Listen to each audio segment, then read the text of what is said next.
مبارك زواج مبارك النكاح من سنتي ما قال النبي هو الصحيح نكاح مبارك نكاح مبارك زواج مبارك النكاح من سنتي ما قال النبي هو الصحيح نكاح مبارك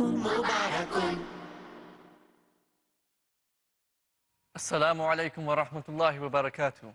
Welcome back to the second episode now of the new series Marriage and Divorce with Dr. Sheikh Haitham Al Haddad. Last episode we talked about the social benefits of marriage and the social impact of marriage in society. So we like to take that forward, Sheikh, and continue with these benefits. What are the other benefits? Bismillah ar-Rahman ar-Rahim, alhamdulillah wa salatu wa salam ala Rasulillah. I want to re-emphasize that we are not talking about the benefits of from an Islamic perspective.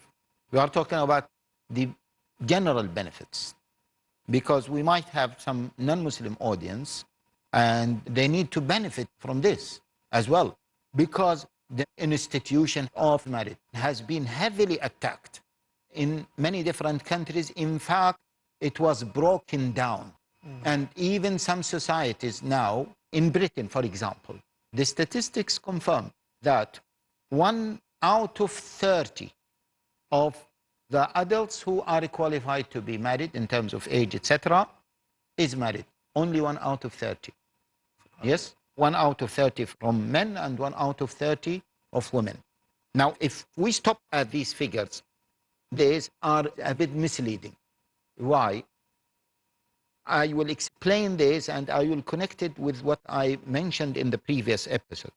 In the previous episode, I mentioned that the definition of marriage in general, and we are talking here to audiences in general from Islamic background, from non-Islamic background, from religious background, from non-religious background. As we said, it went through a number of changes. At one point, marriage became just a legal relationship between two people from the opposite gender. Just a legal relationship. Which means that two persons can join together to form a family, although this family is not recognized as a marriage. And this is another important point I'd like to put it on the table here in front of our audience, especially in front of Muslims from Muslim countries. They might not be aware of this reality, that even traditionally there were many non-Muslims living in Western countries in particular. They were forming families without being married. Yeah, and they used to call themselves a couple, sometimes boyfriend, girlfriend. By the way, as you know, Brother Daniel, you are coming from a non-Islamic background. A boyfriend and a girlfriend, it doesn't mean that it is a casual relationship. But it means that this is the partner with whom there is no contract, a legal contract registered in the civil bureau or in the civil registration center. I mean, it's very common these days to find couple, as you say, who have been together for 10, 15, 20, even 30 years, who have done everything. They have a mortgage, they've got children, everything except marriage. Exactly. And why they don't want to get married? Because of the legal financial implications. So marriage became a bond for some legal and financial implications rather than a family. So that's why we need to make this differentiation. And we are talking here about family values. Yeah. And the traditional family, and of course the Islamic one, is the kind of relationship with the bond between the spouses. Okay? So now, if we are talking about family values in general, if we are talking about the traditional marriage from a non-Islamic perspective, even generally speaking, this kind of relationship provides the person with some emotional needs that cannot be provided with any other relationship. So we mentioned the social needs, Of course, we cannot cover all the social needs, but we covered the most important elements of the social needs. And now we need to talk about the emotional needs. Now, the emotional needs, any human being, he needs to love and he needs to be loved. Yes. So now, the human being, some of his basic needs, which is to be loved and to love others, yeah, these needs, if they were not fulfilled, this person will not be a stable person in the future. Of course, there might be some exceptions. We are not talking about those exceptions. And the best form to love and to be loved is this marriage. By the way, again, as I mentioned regarding the social needs, to be loved and to love others, not necessarily to love sexually. Yeah, there is love and there is sexual attachment. Sometimes they are the same and sometimes they are different. Now, to be loved, the man will love his wife and the wife will love her husband. They will have children. They will love their children as well. And the children will love their parents. Now, the parents will look after the children and the children will feel that they are looked after. The mother will look after the children as well. The husband will look after the mother will look after the husband. So there is a bond of love and care. Yeah, so those emotional needs have been fulfilled. By the way, you know, there is a thinker called Abraham Maslow. He produced the hierarchy of needs. And if any one of the audience can Google that, he will find it, the hierarchy of needs. In the hierarchy of needs, he mentioned that security is one of the most essential needs of a human being. Social needs can be fulfilled when there is a family, as we mentioned previously. Now, some emotional needs will be fulfilled as well through the family. So two important elements of the hierarchy of needs of a human beings will be fulfilled when? Will be fulfilled through the family, throughout the family values and throughout family life. Now, this is the emotional needs. There is another important element, which is the financial needs. See, individuals or societies, they have to build themselves up in terms of economy, in terms of political aspects. They have to build themselves up. Now, in terms of economy, if we ask every single individual in the society to work and just to focus on work, then who is going to produce the second generation of the society? Who is going to look after the second generation of the society? Okay, so it is true that the commercial aspect or the economical aspect of societies are essential for societies, but let us not have this delusion that the economical side will be fulfilled once all members of the society work commercially or work in any kind of business. But a family value-based system suggests that some individuals will provide certain types of work and other individuals will provide other types of work. It makes sense. You can't have everyone doing the same thing. Exactly. So the men, they will have their own jobs. And the women, they will have different types of jobs to complement the men. And one of the main jobs of women is to what? Is to look after the second generation. To bring them up and to nurture them. To bring them up, to nurture them, to look after them, to care for them, etc., etc. Now, unfortunately, now the job of women as mothers has been neglected or belittled or diluted and presented as if it is a very insignificant role. And unless women compete with men in the career life, then they are not taking their right position in the society.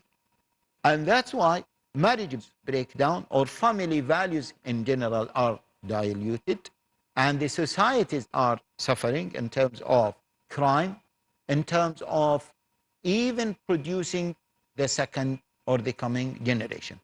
For example, in Britain, in the UK, where I come from, you know that the number of people who reach the age of 65 and above exceeds, I think a few years ago, it was 1.6 of number of people less than 16. What does that mean?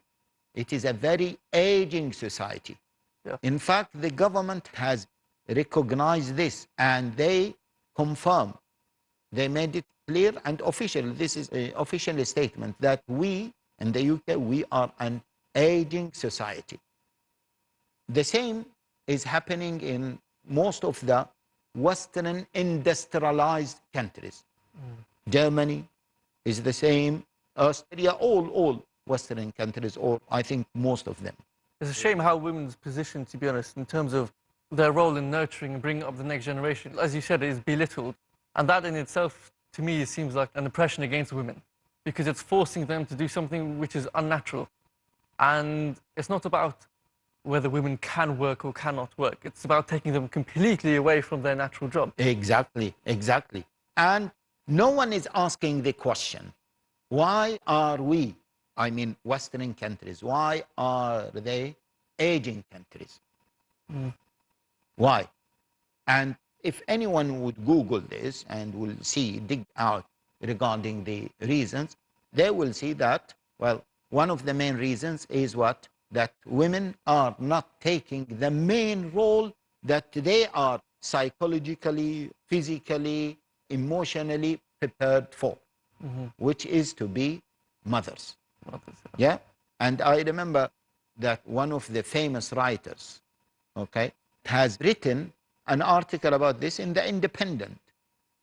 But unfortunately, not many people have taken what she said seriously. She said, although being a mother is the most important job in any society, yet it has been diluted and it has been given an insignificant role in the society, and it has not been highlighted.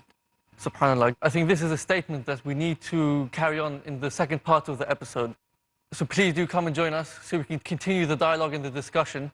So far, we've highlighted the emotional needs of marriage and also why people might tend to shy away from marriage, because these days it's seen as a bit of a financial burden. So let's come back and continue the dialogue and continue with the statement that you've just mentioned in the second part of the episode, inshallah. Assalamu alaikum wa rahmatullahi wa barakatuh.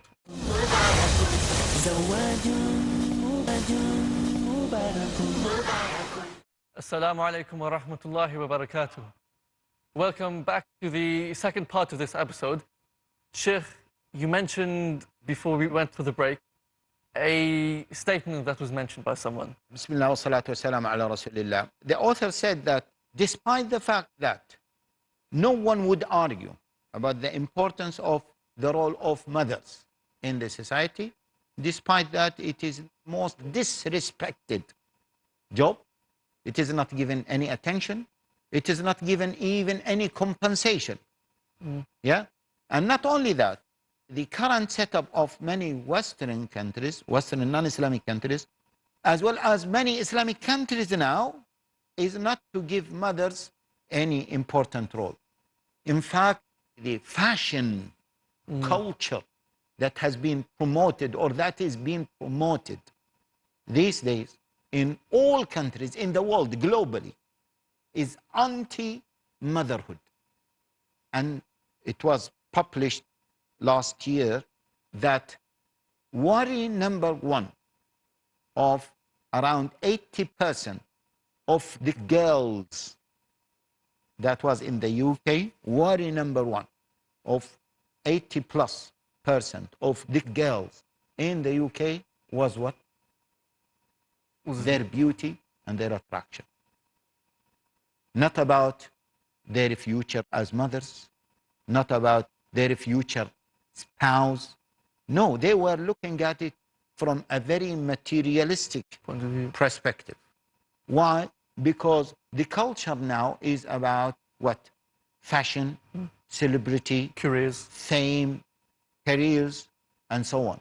Have there been focus on the role of mothers? Has it been presented in a very positive way? Have mothers been given salary compensations for the most difficult job that anyone would do? And the most important. And the most important one? No. By the way, we have to be just and say that some non-Islamic countries, some Western countries, started to realize this, and they started to give long leaves, and some of them were thinking of giving some compensation for mothers, which is a very good progress, by the way, which is a very good progress. And hopefully, inshallah, they will come to realize that the Islamic model is the best model for the progress of societies. Now, see, so far we have not mentioned Quran and Sunnah. We are talking about what? Just the need Of a human being. of a human being. Muslim, non-Muslim, we have the Yes. same needs. Yes, all of us have the same needs. So this is the emotional side of marriage. Also, we touched on the financial side of marriage. One of the Nobel Prize winners in 2005, he confirmed that many of the economical problems would have been partially solved if each of the opposite gender plays his or her role, and if the mothers play their role as mothers and the fathers play their roles as fathers, there is no competition between both of them, and there is enough time and effort given to the children, and enough money spent on the children, and the celebrity culture and the fame culture is reduced. So this will help the family to live as a family whereby the main role of the man is to provide financially for the family. The main role for the wife is to look after this family, to look after the husband, to look after the children, and to look after both of them from different perspectives, from financial perspective, social perspective. So she is, in fact, the treasurer. She is, in fact, the social worker. She is, in fact, everything for the house. And I remember reading an article about this, and they said that, I am talking about it from a financial perspective, if mothers are not doing their job as mothers, we need more social workers. Subhanallah. So we need to have a sector called social workers. This is one thing. Also, in Britain, it has been, I remember in 2004, 2005, they said that almost 20% of the housing provided by social services is given to single parents. Yeah? So 20% of them are given to single mothers or single fathers, which means that if they were living as families, maybe 20% or more, 20% or more of the houses would have been given to families. Or you can say from the other side, 20% of the budget for houses have been what? Cut. Yes. Or saved. So this is the social impact. In fact, when I was preparing for this and even previous readings, they said that if the family living as a family, if the husband and wife and the children living as a family, again, I am using the traditional expression, husband and wife. Yeah, they might not be identified in the West as husband and wife. Yeah, spouse and spouse. Yeah, again, as we are saying, we are not talking about Islamic marriage. Yeah, or the Islamic benefits of marriage. We are talking about traditional marriage and the benefits for, as we said, human beings. So they said if they are living as a couple, and the male is looking after the family financially, and the female, the partner, is taking her responsibility to look after the children, to look after the father. Even they mentioned that they don't need external financial burden, because the wife will cook, the food will be healthier, the food will be cheaper. There is no need for extra transportation to buy food. There is no need for junk food. Imagine, to that level. Very detailed. Very detailed. Why all of this?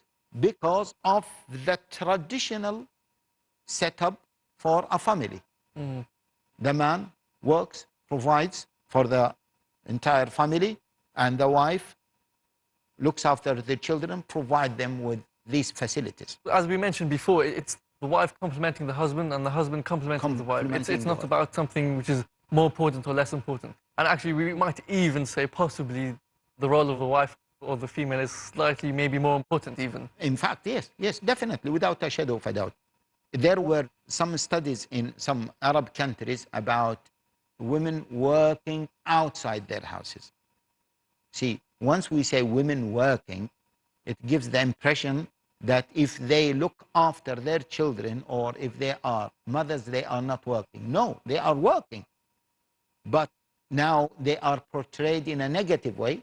So if they are working in their home, that is not recognized as if they are working.